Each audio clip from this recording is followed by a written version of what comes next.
So the first thing I want to know is a little bit about you, how Ronald became to be Ronald. So I'd like to know how you were in high school. Oh, wow. Okay, this is a first for me, and nobody had dug back this far. Oh, I mean, just be completely honest, I used to be a pretty different person. I wouldn't say I was like the total opposite because I've always had, the same core values, if you will, but I definitely was a different person. I lived a much more selfish lifestyle. I acted much more in my own self-interest. Like, I still, thought about how my actions affected others, but I was just a bit more selfish. I just didn't really care. wow. I am so surprised to hear that. So what turned you around? It's a good question. I don't think that there was really any like one specific thing. I think I just woke up one day and I just decided, I don't know, I got more joy in helping others as opposed to just doing things to benefit myself. And so I don't know, it just felt better to help other people. Like I just felt better about myself. I felt better at the end of the day. And so it just kind of just mapped out my life from that on. So can you tell me a little bit about the jury duty application process? I believe you had to send in a video. What did that involve? So the interview process was arduous. It was long. It was like a month and a half long. It was so long, and they were asking so much out of me that at one point I remember thinking to myself, like, if I had anything else going on at this point, like I wouldn't just do it. Like it just wasn't worth it to me. Because when I was first interviewing for this, I just assumed this was going to be a low budget documentary. Nobody was going to see this. It was kind of just something to do to gain the experience, kill some time. So yeah, at one point I was like, man, I don't really feel like continuing doing this, but I had to submit, I can't even tell you, probably a dozen different videos of myself. I had phone calls, Zoom interviews, I had doctor's appointments, physicals. I talked to, I think it was like a psychiatrist, like the whole nine yards. And that's what I was thinking, like, this is just, it's a lot. Interesting. Well, I mean, it makes sense now. A lot of people always ask too, like, oh, well, how did you not recognize these people from these shows? Well, because that was part of the vetting process during my interview. They specifically asked me, hey, have you heard of shows like this? Do you watch this? Do you have HBO Max? Like they made sure to ask like specific titles because obviously Mekki being in Sex Lives of College Girls, it was a fairly new show when I did this. Like if I would have recognized him, whole thing's blown. So, in your words, why do you think that you were selected to be part of this? Well, so first of all, Alexis is the producer who ultimately gave the green light on this. I'm saying that I was the one. She was the one who did my entire interview process. She's amazing. I cannot thank her enough. I'm beyond grateful for her for giving me this opportunity. So I don't want to speak for her, but what I think that she saw was just, I don't know, somebody who was just open and honest because during our interview process, I was just very honest with her about everything. She would ask me, have I listened to this podcast? Have I seen this? And according to her, some of the other people she was interviewing, they'd lie about those and they'd say, oh yeah, I've heard of this, or like, oh, I've seen this. And then so she would press them further to get details, and that's when she would figure out that they were lying. So just small things like that, they were trying to give her the answers they thought she wanted to hear, whereas I was just completely open with her. So, you have said that you did, in fact, pick up on little things here and there that made you think this doesn't add up to like a normal documentary about jury duty.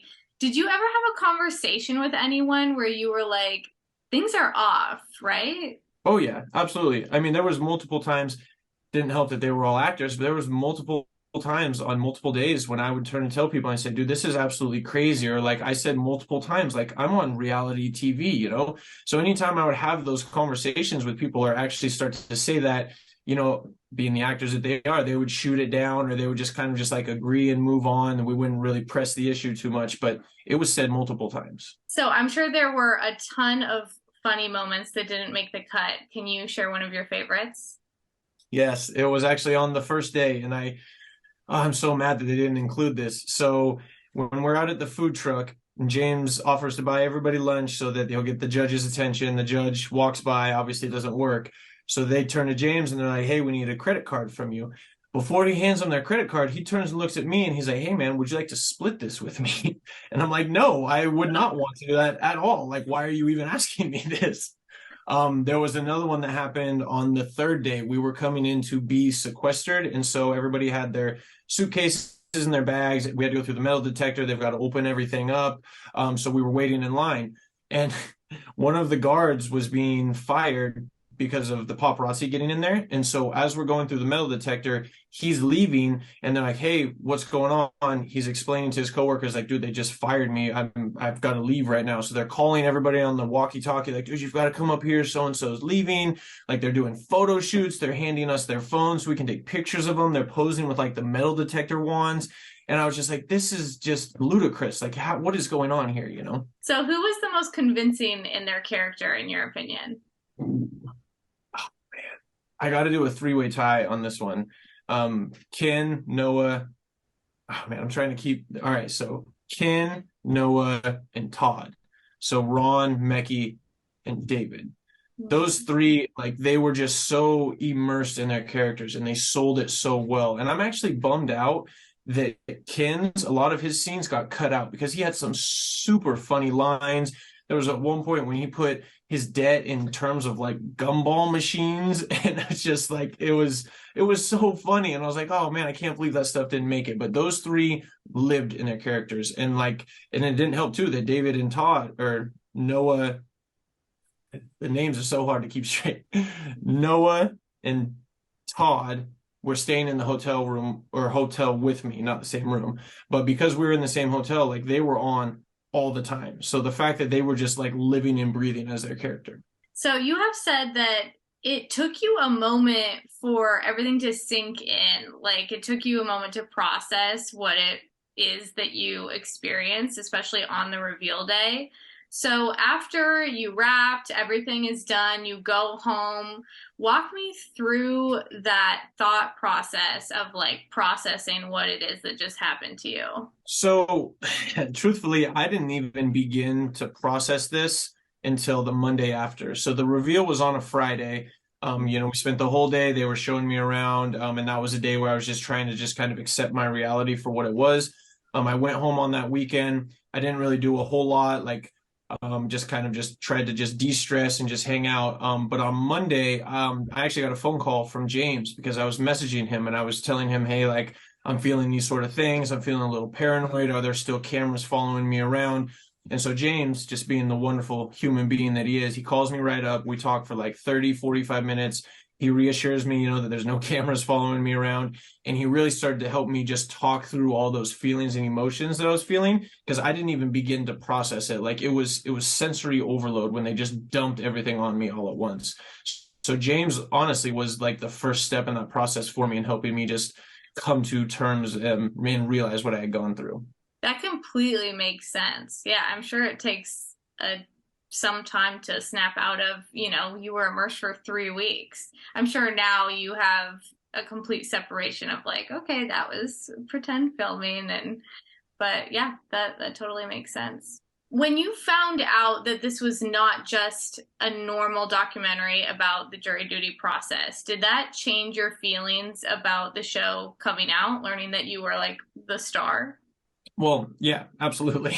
The biggest change for me was that one of the reasons I was okay with doing this was because I didn't think a lot of people were going to see this.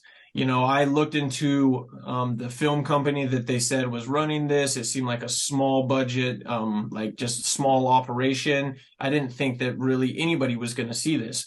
And then once I realized that James was going to be a part of it, I started thinking, okay, maybe like a few million people will probably see this. We've got a Hollywood star in here now. And then once it was revealed to me what it really was, that's when I was kind of like, oh, wow. So we may be talking like more than just a few million people. But truthfully, I never expected it to get the reaction that it did. I'm just thrilled that people even enjoy it. Yeah. So how do you feel about it now? Oh, I love it. I think I know I have a biased opinion, but I think it's hilarious. If I wasn't involved in it, I would still watch it. I think it's a phenomenal show. Who from the cast do you still keep in touch with? Absolutely everyone. All of them. And I said this, I can't remember who I said this to, but I keep in contact with more than just the cast members. Like I'm talking like I stay in contact with the showrunner, the EPs, the directors, the producers, the cameramen, the PAs, like everybody that I met there was like they were so kind-hearted. Like they couldn't have gotten a better group of people to do like a feel-good comedy show like this, just because everyone was just wonderful, just human beings, just at their core. So I stay in contact with literally everyone. So, how has your life changed since Jury Duty came out? Well, I wouldn't say that there's been drastic changes. Because like I said, I didn't expect this to get the kind of attention that it did. So I'm still a project manager. I'm still working 40 hours a week. Like I'm still coming home and taking care of my dog. Like I still have the same routine. So nothing drastic has changed for me except for like my online presence now. I'm obviously getting, like I can't even keep up with the messages in my inbox. Like they're literally just getting buried at this point. I'm having thousands of people reach out to me. I'm honored and I'm very thankful for it, but I just literally can't even keep up. And you're in solar panels, right? Is that what you're a project manager of? I used to be. I'm a project manager for Home Depot now. Oh, great. Yeah. Do people ever recognize you like at Home Depot or on the street? No, that's what this is for right here. It's a Oh, okay. little camouflage. I'm growing it out.